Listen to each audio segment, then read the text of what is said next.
사랑하는 가족 여러분, 믿음 3대, 신앙생활 3대, 그래서 하나님 주시는 아브라함의 축복의 3대, 그래서 하나님이 우리에게 약속하신 1000대의 은혜가 우리 공동체 온 가족들에게 주시는 큰 복이 되시기를 예수님의 이름으로 축원합니다. 아멘. 자, 이번 주간은 우리 민족 고유의 명절인 추석이 있는 주간입니다.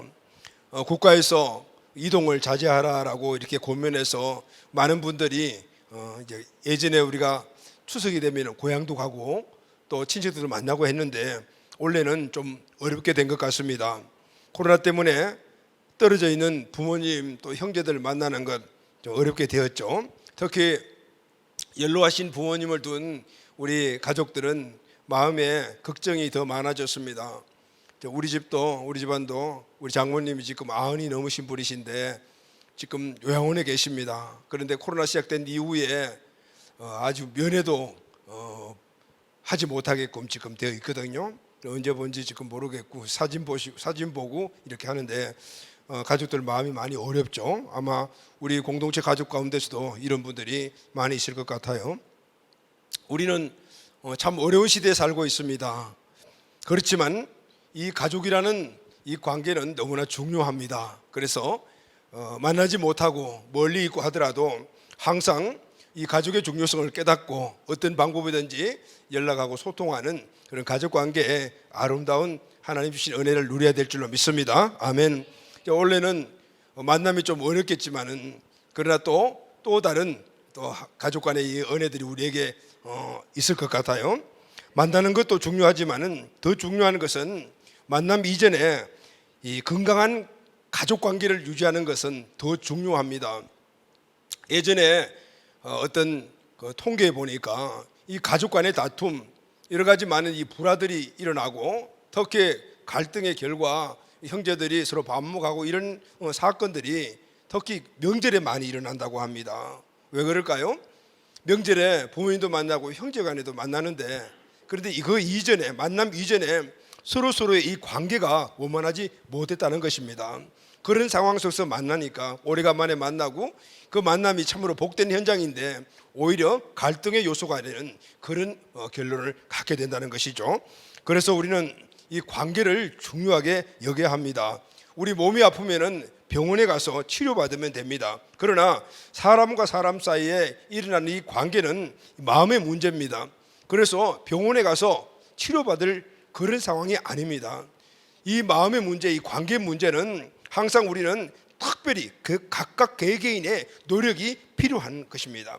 특히 이 관계 문제가 가족 안에서 일어나게 되면은 가족의 불화가 생기고 반목이 생기게 되게 되면은 결국은 하나님이 이 가족, 이 가정이라는 이 귀한 공동체, 축복의 공동체가 어렵게 되고 깨어지는 결론을 이루게 되고 하나님의 지구한 축복을 누리지 못하게 됩니다. 그래서 가족 간의 이 관계가 너무너무 중요하다라고 말할 수가 있습니다.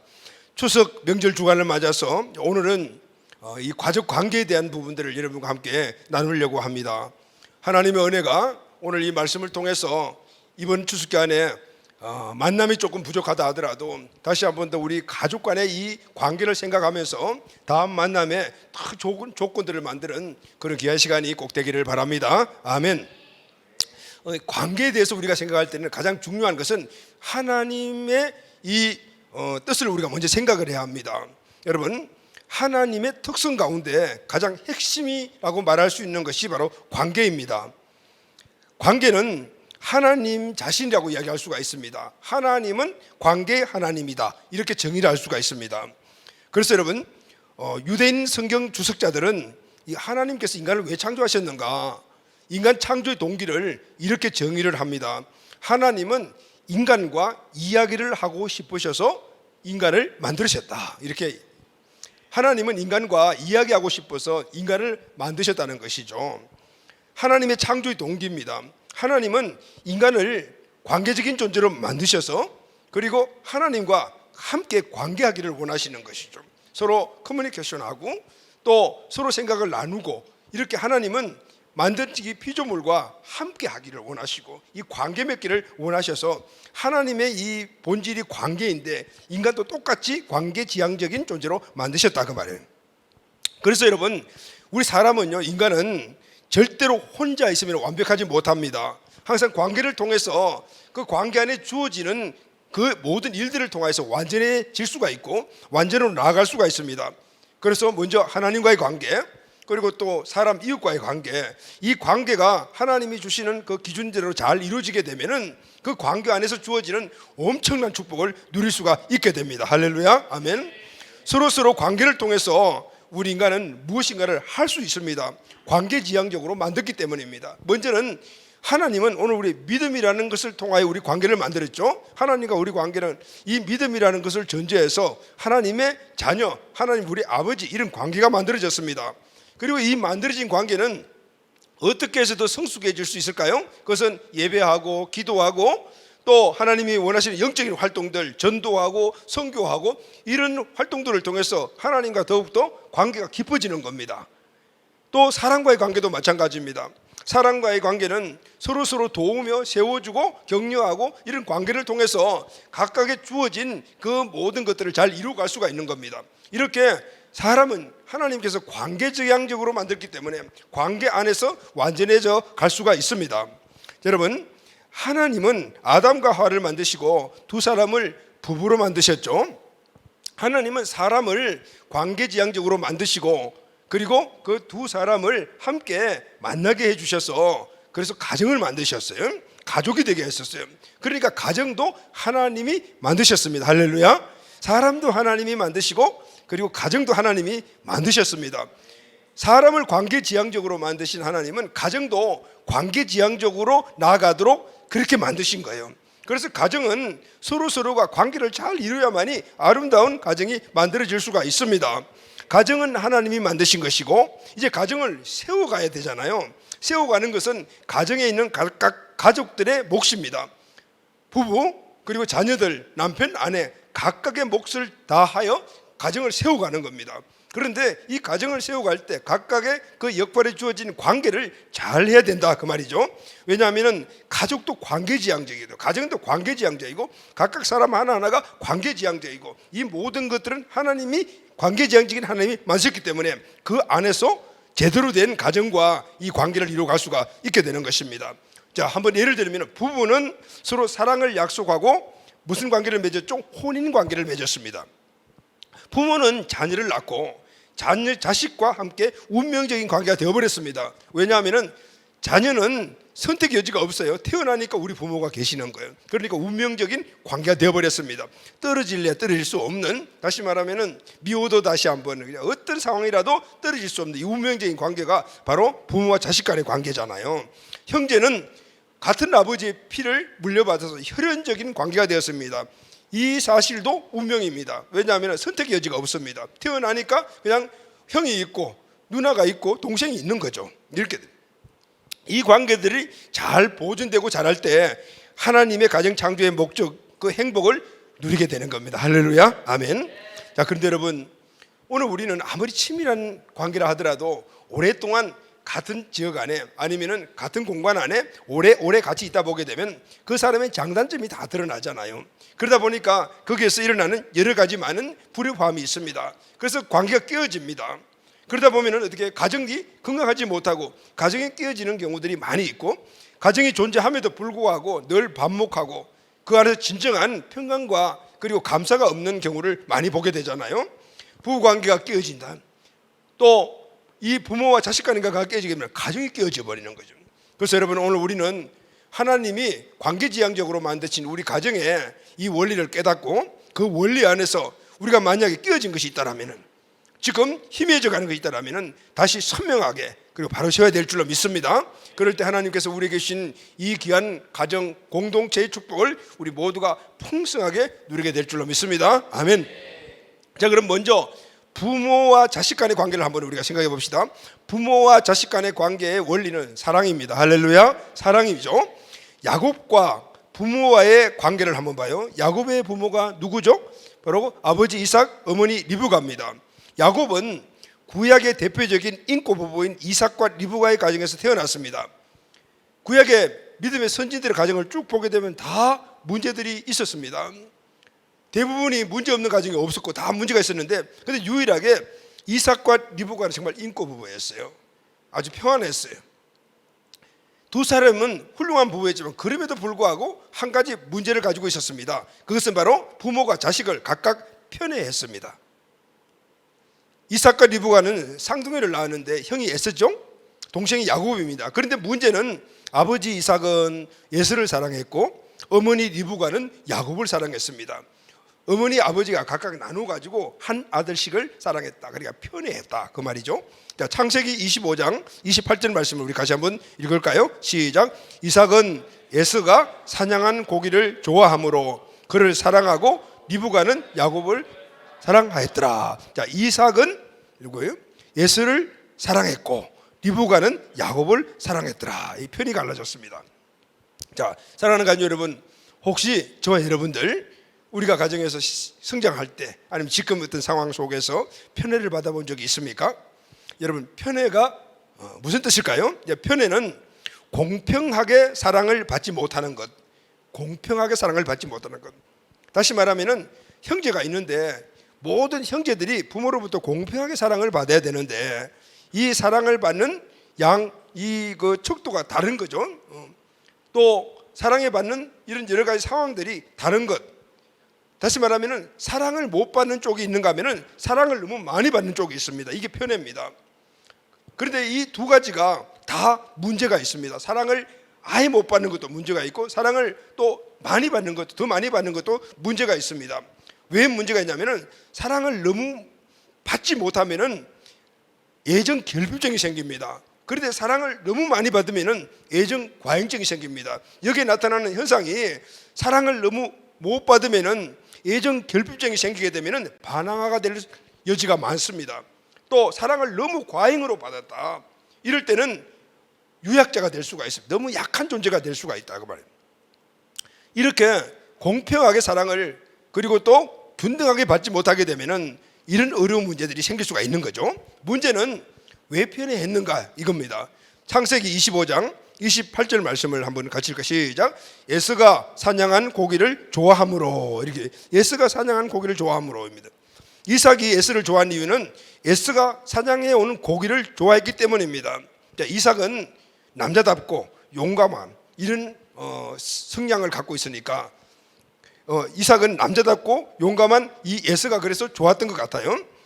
굉장한 체구에 말은 없지만 또 동물을 사냥해서 아버지가 좋아하는 고기를 갖고 오는 이 에서가 야곱은 아마 믿음직하게 보였던 것 같아요. 그런데 리브가는 영 반대였습니다. 창세기 25장 27절 하반절 말씀을 같이 한번 볼까요? 시작. 야곱은 조용한 사람이므로 장막에 거주하더니, 형과 완전히 상반된 그런 성향과 기질을 갖고 있었습니다.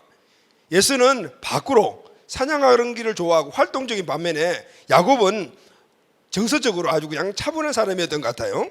조용한 사람이었다. 그래서 장막에 거주했다. 집에만 있었어요. 그러니까 늘 어머니 도와주고 어머니 옆에서 나긋나긋 대화 상대가 되어주고 아마 그렇게 했던 것 같습니다.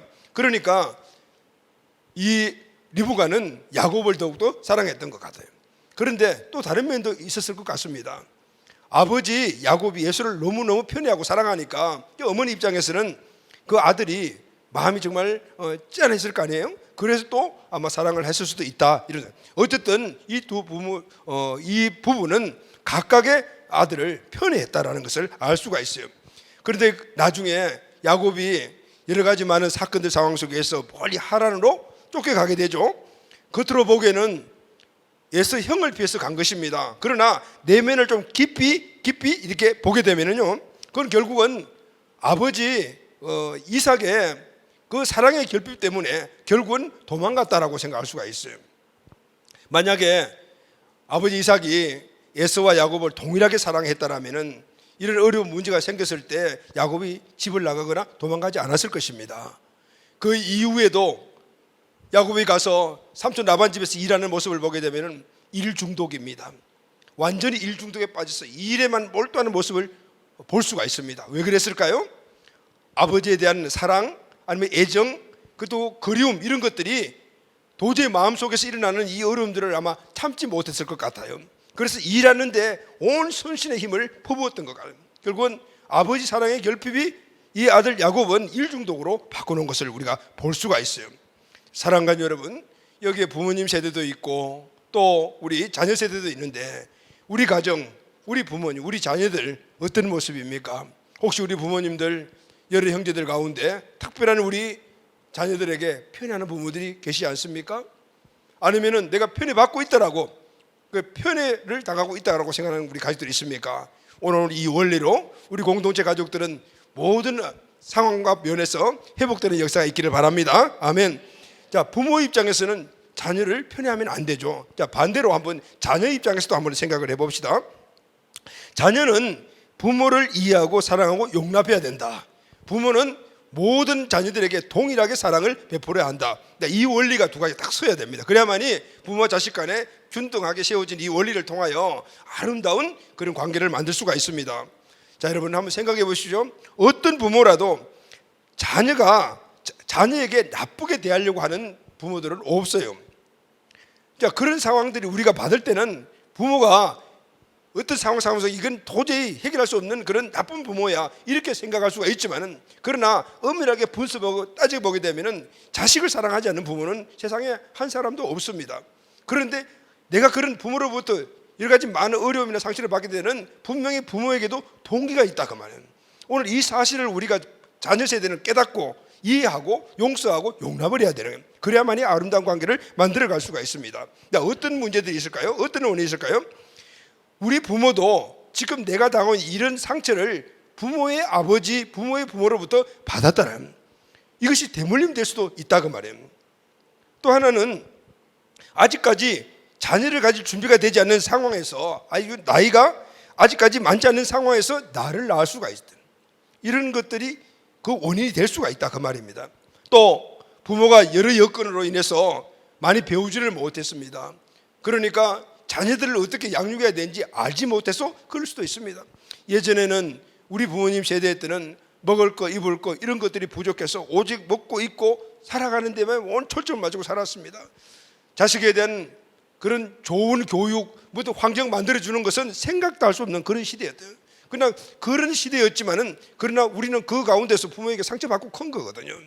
자, 이런 것들이 우리가 부모로부터 받았던 그들 어디 가지 여러 가지 나쁜 상황이나다가 그리고 상처받은 원인이 될 수가 있어요. 또 하나는 이렇게 먹고 살기 힘든 그런 상황 속에서 정말 자신에게 최상의 교육의 질을 보장하고 관심을 가질 수 있는 그런 여건이 되지 않았을 경우가 있었다면, 이런 것들이 원인이 돼요. 오늘 내가 이런 여러 가지 어려운 상황 속에 있다.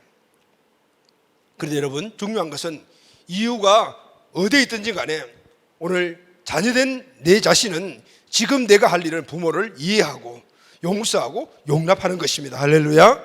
비록 내게 상처가 아직도 남아있지만은 그러나 그이들은 다 지나가는 겁니다. 그리고 또 하나 해야 될 것이 있습니다.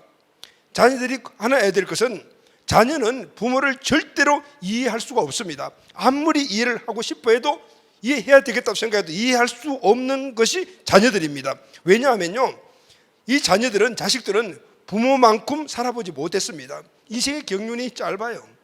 경험해보지 못했기 때문에 그 부모들이 하는 말이나 행동을 이해하지 못한다 그 말이에요. 또 부모와 동시대에 살아보지 못했기 때문에 부모를 이해할 수가 없습니다.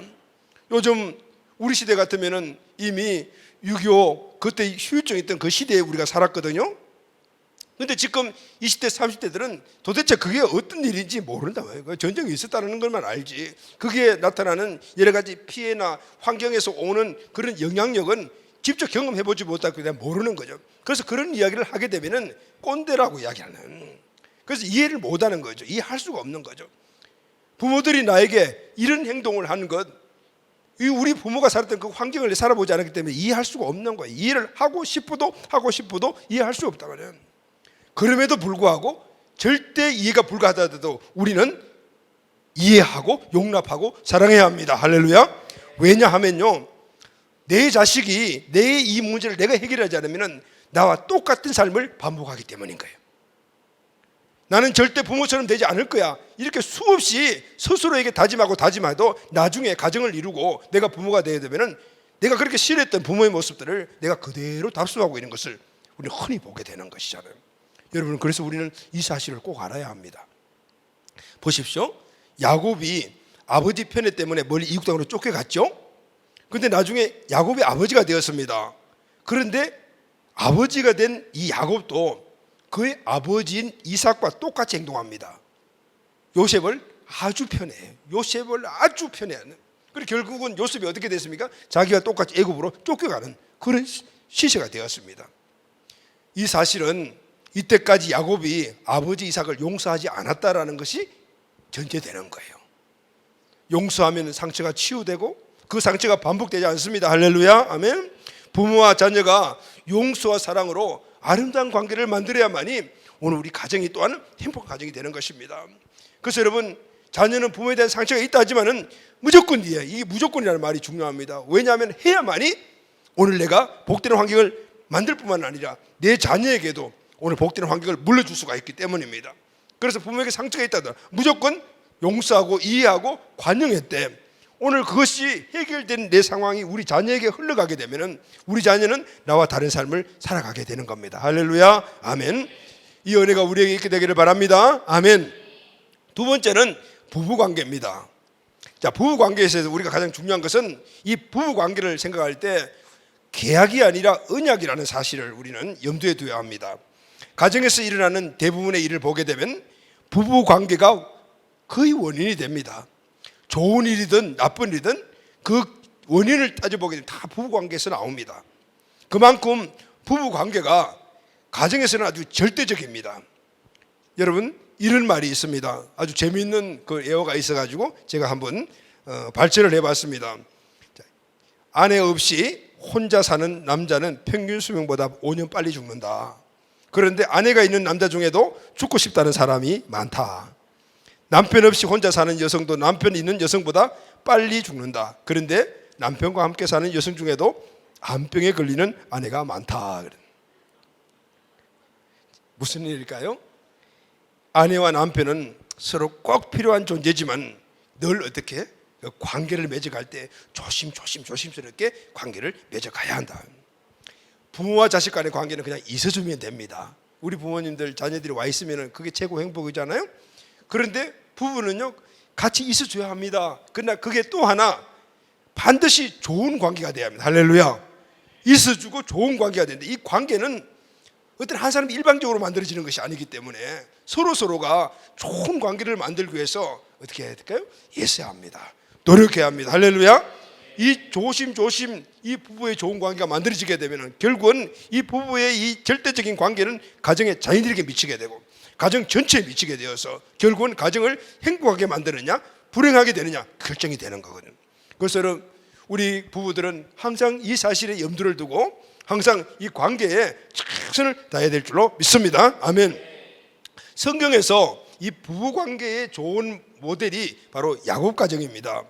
인고 부부의 모델은 바로 이삭과 리브가인데 이 가정의 모델은 야곱입니다. 여러분 좀 이상하죠? 어떻게 야곱의 가정이 모델일까? 우리가 인간적인 세상적인 관점을 보게 되면 별로 모델 가정이 아니에요. 그러나 중요한 사실은 하나님의 관점으로 봤을 때 오늘 이 가정은 하나님이 궁극적으로 가정을 만드신 그 목적을 그대로 이룬 것이기 때문에 모델이라고 할 수가 있습니다. 여러분, 야곱은 아내가 4명입니다. 문제의 소지가 일어날 여지가 많죠? 그런데 문제가 없었습니다. 이 4명의 아내에게서 13명의 아들, 딸을 낳았습니다. 그런데 그 아들, 딸들이 바로 이스라엘 각 지파의 조상이 됩니다. 야곱은 4명의 아내들과 이혼하지 않고 끝까지 살았습니다. 대단하지 않습니까? 요즘 그러죠. 한 명의 아내와도 힘들게 사는 사람이 많은데 4명의 아내와 끝까지 갔다니 대단하다 이렇게 생각하는 사람들도 있더라고요. 그렇다고 해서 야곱의 가정에 문제가 없는 건 아니었습니다. 어려움도 있었고 위기도 있었고 또 야곱이 이 4명의 아내를 똑같이 다 균등하게 사랑하는 건 아니었어요. 그럼에도 불구하고 이 야곱의 결혼 생활은 완주했습니다. 끝까지 갔단 말이죠. 중간에 이혼이 없었어요. 자, 원인이 뭘까요? 여러분, 행복한 부부관계의 원인을 우리는 바로 여기서 찾아야 합니다. 자, 원인이 뭘까요? 그 원인은 우리가 하나님에게서 찾아야 합니다. 할렐루야. 하나님의 결혼의 이 원리에서 우리가 찾아야 합니다. 그 원인은 바로 언약이라는 말에서 찾을 수가 있습니다. 오늘 성경에 나오는 단어들 가운데 언약이라는 단어가 굉장히 많이 나오고 이 언약은 또 하나님 자신이라고 이야기할 수가 있습니다. 계약이라는 말이 있고 언약이라는 말이 있지 않습니까? 그런데 우리는 계약과 언약을 같은 말이다, 비슷하다라고 생각을 하지만 그러나 완전히 다른 말입니다. 그러면은 계약은 무엇일까요? 계약은 상호적입니다. 다시 말하면 어떤 사람이 일방적으로 이야기하는 것이 아니에요. 내가 우리 용규에게 일방적으로 야야 이거 해 이거 줄게 이게 아니고 서로가 어떻게 상호적. 당사자가 그러니까 둘이에요. 나랑 용규 둘이고, 그리고 꼭 조건이 붙어요. 자, 상대방이 어떻게 나오냐에 따라 내 입장이 또 결정이 돼요. 예를 들어서 어떤 사람이 5억짜리 집을 팔려고 내어놓았습니다. 집 사러 온 사람이 3억밖에 없다고 합니다. 자, 이 계약은 성립이 안 됩니다. 왜냐하면 서로 조건이 맞지 않기 때문입니다. 이게 바로 계약이에요. 조건이 맞지 않으면 깨어져 버리는 것, 이게 계약입니다. 근데 언약은 달라요. 언약은 서로 상호적이 아니고 그냥 일방적입니다. 한쪽에서 그냥 일방적으로 주는 거예요. 그 사람이 싫다 해도 그냥 주는 거예요. 좋다 해도 그냥 주는 거예요. 이게 바로 언약입니다. 상대방이 받을 자격이 있든지 없든지 그냥 주는 게, 이게 바로 언약이거든요. 근데 여러분, 하나님은 어떤 분이십니까? 하나님은 언약의 하나님이십니다. 할렐루야. 하나님은 언약의 하나님이십니다. 받을 자격이 없는 우리에게 엄청난 것을 주셨습니다. 아브라함에게는 땅과 자손과 축복을 약속하셨어요. 모세에게는 하나님 나라의 백성이 되는 축복을 허락하셨습니다. 다윗에게는 영원한 하나님의 나라를 이루고 가는 왕국의 축복을 주셨는데, 이 축복은 지금 예수 그리스도를 통해서 우리에게 주셨습니다. 할렐루야. 하나님의 나라가 오늘 우리에게 임하고 확장되는 그 하나님 나라 안에 있는 엄청난 축복을 우리에게 어떻게 주세요? 공짜로 다 주신 거예요. 그냥 주신 거예요. 그냥. 여러분, 구원 어떻게 받았습니까? 그냥 일방적으로 받았습니다. 할렐루야. 내가 구원 받고 싶어요, 주세요, 그래서 받은 거 아닙니다. 하나님이 그냥 저와 여러분 하나 꾹 집어서 그냥 구원 주신 거예요. 불가항력적이에요. 그러니까 한가할 수가 없어. 그냥 주신 거예요. 이게 바로 언약입니다. 근데 여러분, 하나님께서 이 언약적인 관점으로 약속하신 또 하나 있는데, 그건 바로 결혼이고, 결혼 안에서 배우자입니다. 배우자는 언약의 관점에서 우리가 생각을 해야 됩니다.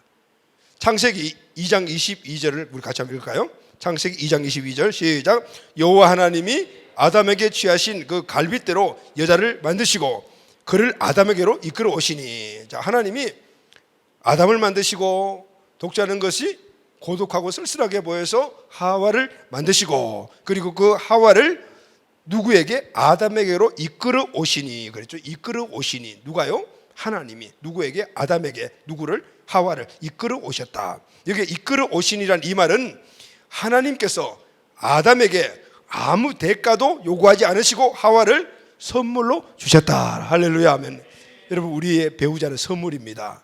누가 주신 선물이요? 하나님이 주신 선물. 할렐루야 아멘. 그리고 또 이끌어 왔다. 누가 이끌어 왔죠? 하나님이 이끌어 오셔서 아담에게 주신 선물이니까, 이 아담과 하와의 만남은 누가 주신 거죠? 하나님이 주셨다. 그러니까 이 만남은 우연이 아니다. 그럼 뭐죠? 필연적이고 운명이다. 왜냐하면 하나님의 계획과 뜻이 있기 때문인 것이죠.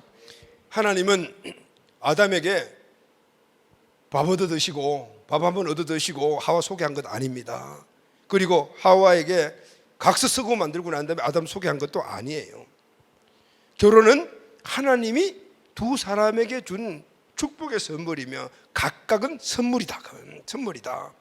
그래서 결혼은 계약 관계가 아니고 언약적 관계라.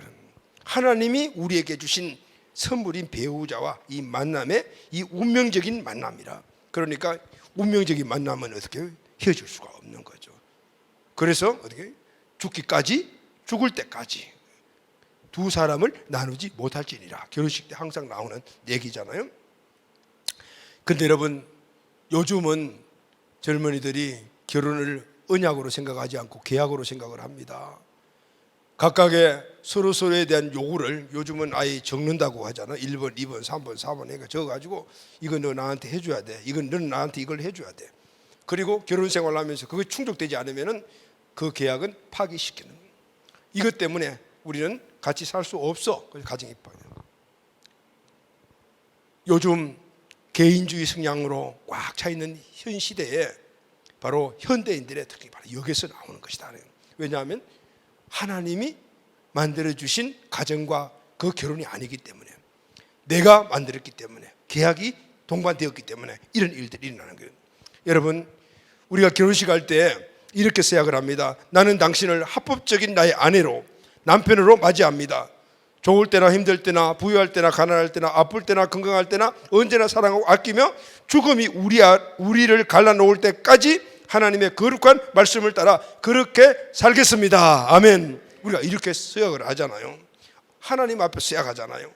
상대방 아내 될 사람, 남편 될 사람한테 서약하는 게 아니고 하나님 앞에서 서약하는 바로 언약의 결혼식이기 때문에.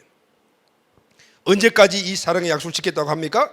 우리가 사랑할 때까지, 아내가 이쁜 그 순간까지만, 남편이 돈을 많이 버는 그때까지만, 우리가 부유할 때까지만 그렇게 사랑하겠다고 약속합니까? 아니잖아요. 슬플 때나 기쁠 때나 부유할 때나 가난할 때나 아플 때나 건강할 때 항상 사랑합니다. 아멘. 이것이 바로 하나님 앞에 약속했다. 왜냐하면 이 결혼의 주관자는 하나님이시기 때문에.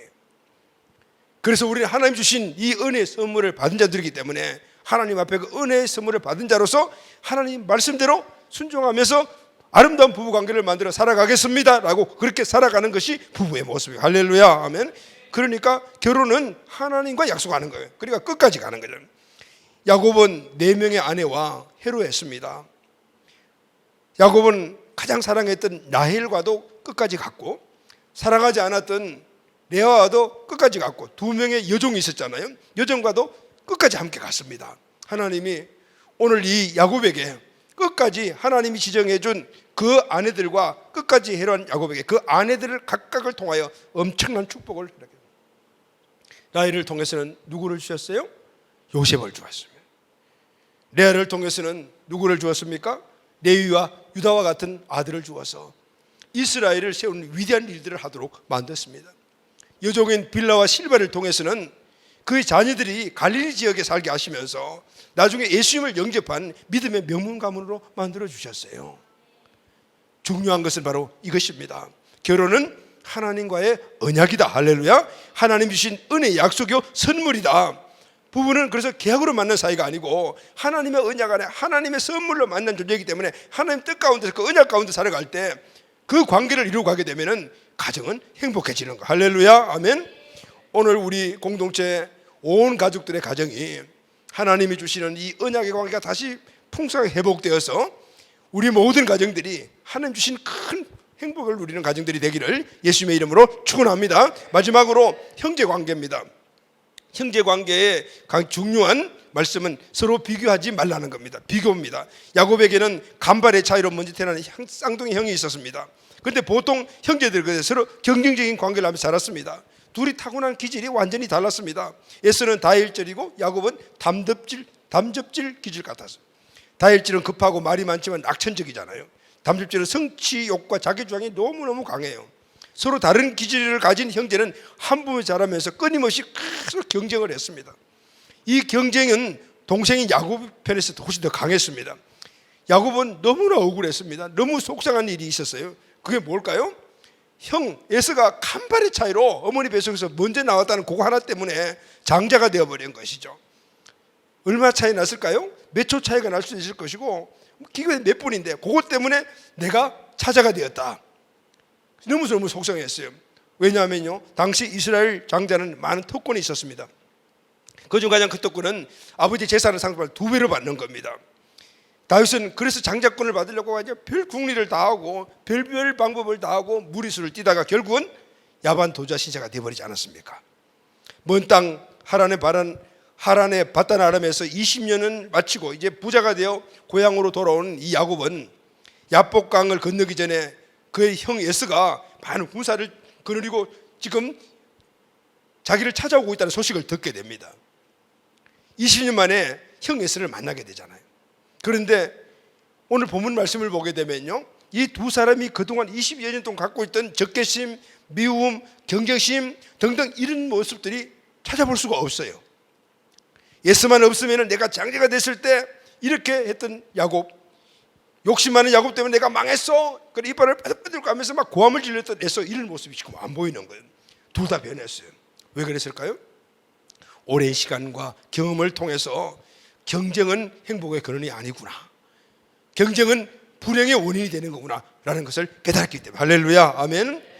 사르리라는 사람은 이런 이야기를 했습니다. 누구든지 행복하기를 바란다면 행복해질 수가 있다. 그러나 다른 사람보다 더 행복하기를 바란다면 그때부터 불행해진다고 했어요. 내가 행복해지려고 노력하면 행복해질 수가 있지만, 그러나 다른 사람보다도 더 행복해지기를 원한다면 그때부터는 불행해진다라고 말했습니다. 일리가 있습니다. 다른 사람보다 더 행복해야 된다고 생각하는 그 순간 우리는 불행의 시작입니다. 왜냐하면 나보다 더 행복한 사람은 언제나 어디에나 있기 마련입니다. 이 사람보다 내가 행복해졌어. 그 사람이 갖고 있던 것들, 그 사람이 누렸던 것들보다 더 많은 것을 갖고 누리게 되면 이제 이 사람보다 내가 행복해졌어. 이렇게 생각하는 그 순간에 딱 옆을 보게 되면 짱 하고 나보다 더 많은 것을 갖고 누리고 있는 사람이 나타난다가 말이에요. 평생 행복하죠. 사람 관계에서 문제를 만드는 것이 있는데 가장 큰 것이 두 가지가 시기와 질투입니다. 시기와 질투는 조금 다릅니다. 시기란 남이 가지고 있는 것이 나는 없기 때문에 속상해. 이게 바로 시기입니다. 질투는 내가 갖고 있지 않는 것을 다른 사람들이 갖고 있는데 그 갖고 있는 것을 가지고 이 사람이 아주 행복하게 살아가네? 꼴 보기 싫어. 이게 바로 질투입니다. 저 사람이 갖고 있는 것이 나는 없어 속상한다. 이게 시기심입니다. 저 사람은 내가 없는 것을 갖고 있네. 그리고 그것을 누리고 있기 때문에 화가 나네. 이게 바로 질투심입니다. 여러분, 시기와 질투 어느 것이 더 나쁠까요? 둘 다 나쁩니다. 시기심이든 질투 간에 공통적으로 나쁜 점은 다른 사람의 관점에서 나를 본다는 거예요. 그러니까 항상 불행해질 수밖에 없어요. 사랑하는 여러분, 우리는 하나님의 관점으로 보아야 합니다. 할렐루야. 사람을 불행하게 만드는 것은 다른 사람보다 내가 적게 덜 가졌기 때문이 아닙니다. 다른 사람이 나보다 더 가졌다는 생각을 갖기 때문에 사람이 불행해지는 거예요. 지금까지 야곱이 살아왔던 삶이 바로 그거였어요. 아버지 때문에, 형 에서가 내보다 더 많이 가졌기 때문에, 라반 때문에 내가 불행해. 그렇게 생각했던 야곱이었습니다. 그런데 야복강가에서 하나님의 사자와 맞짱 떴죠. 싸웠습니다. 환도뼈가 부러졌습니다. 그때 깨달았어요. 자기 자신이 꼼짝하지 못하는 그 생각을 하면서, 그렇구나, 오늘 내가 싸워야 될 것은 바로 야곱 자신이, 내가 싸워야 될 것은 바로 형 에서도 아니고 삼촌 라반도 아니고 나 자신이구나 라는 것을 깨달았던, 자기 위주의 삶을 살았고 내만 생각했던 그런 이기적인 삶이 그것이 잘못된 거였구나. 하나님 안에서 살아가는 것이 내 삶의 행복이라는 것을 깨닫게 되었던 거예요. 그래서 야곱은 자기가 그동안 갖고 있던 이기적인 생각, 욕심, 이 모든 것들을 다 비웠어요. 중요한 것이 하나 있습니다. 자기 안에 이때까지 자기 삶을 끌어왔던 이런 것들을 비우고 나니까 그때 보이는 것이 있었어요. 분이엘. 바로 그것이 분이엘로 보여요. 다시 말하면 하나님의 얼굴을 보게 되었습니다. 할렐루야. 그리고 그 이후에 야복강을 건너서 형 에서를 만납니다. 야곱이 형 에서를 만나서 이렇게 이야기를 합니다. 창세기 33장 5절 말씀 다 같이 한번 읽을까요? 시작. 하나님이 주의 종에게 은혜로 주신 자식들이니이다. 이제 자기 재산 그리고 또 자기 아내 자녀들을 다 소개하면서 이렇게 말합니다.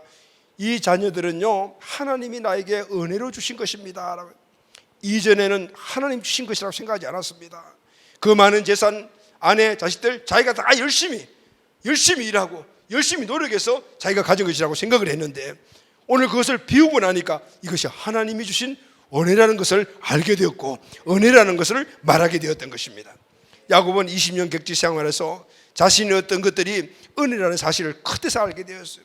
내 행복과 불행은 내가 아닌 다른 그 누구에서 결정되는 것이 아니고 내가 하나님의 은혜로 행복해지는 거구나, 이 사실을 깨닫게 돼요. 할렐루야. 아멘. 비교, 시기심, 이기주의 다 버리고 나니 하나님의 은혜가 그때 보이게 되더라는 겁니다. 할렐루야. 아멘. 오늘 우리 공동체 가족들 안에, 모든 형제 간에 오늘 시기, 질투심 이런 것들이 다 해결되고 오직 하나님의 은혜를 볼 수 있는 은혜가 있기를 예수님의 이름으로 축원합니다. 사랑하는 여러분, 이번 주간은 민족의 명절 추석이 있는 주간입니다. 명절이 오면 우리는 가족을 생각을 많이 합니다. 원래는 가족들을 만나지 못하는 분들이 많은 것 같습니다. 얼굴을 보고 대면하에 만나지 못하다 하더라도 올 추석에는 우리가 가족 관계를 한번 깊이 생각해 보는 시간을 꼭 가시면 좋겠습니다. 혹시 오늘 우리가 말씀을 듣고 오늘날 우리 그리고 또 형제, 부모, 자식 이 모든 관계 속에서 만약에 잘못된 관계가 있다라면 회복하는 시간을 꼭 갖게 되기를 바랍니다. 부모와 자식 간의 관계는 사랑으로 회복해야 합니다. 할렐루야, 아멘. 부부는 언약의 관계라는 사실을 깨닫고 계약이라면 언약으로 회복해야 합니다. 형제는 비교하지 않을 때 참 행복을 누릴 수가 있습니다. 그럴 때 우리 가정과 우리 가문이 바로 하나님의 은혜를 입는 가정과 가문이 될 줄로 믿습니다. 출애굽기 20장 4절 말씀을 보면 너희는 우상을 만들지 말고 거기에 절하지도 말아라. 나 여호와는 질투하는 하나님이라고 말씀하시고 이렇게 말씀하셨습니다. 너희들이 우상을 숭배하면 그 죄를 갚되 3, 4대까지 이르니라. 그러나 나를 사랑하고 내 계명을 지키는 자에게는 1000대까지 은혜를 베푸느니라. 할렐루야, 아멘. 오늘 하나님의 축복을 이루어가는 가장 근본적인 공동체를 주신 것이 바로 가정입니다. 가정 안에 많은 관계들이 있는데 이 관계들을 믿음 안에서 하나님 주신 은혜 안에서 잘 해결해 나가게 되면 믿음 3대가 나게 되면 3대 안에 이 모든 저주들이 다 끊어지게 될 때 온전한 믿음의 가정, 신앙의 삶을 사는 가정, 그리고 아브라함의 약속하신 그 축복, 개인이 복을 받고 가정과 가문이 복을 받고 민족과 열방에 그 복을 흘러보내는 이 축복이 이루어집니다. 아멘. 분명히 1대부터 3대까지 어려움이 많을, 그러나 우리가 각각 노력하고 이 가정을 아름답게 지켜나가게 될 때 결국은 1000대 은혜에 이르는 놀라운 축복을 누리게 되는 거예요. 할렐루야, 아멘. 사랑하는 여러분, 올 추석에는 우리 온 가족들이 하나님 주시는 이 가정의 집안 축복을 누리는 모든 관계들이 회복되어서 하나님의 영광스럽게 사용하시는 우리 가정, 우리 가족들 다 되시기를 예수 그리스도 이름으로 축원합니다. 아멘.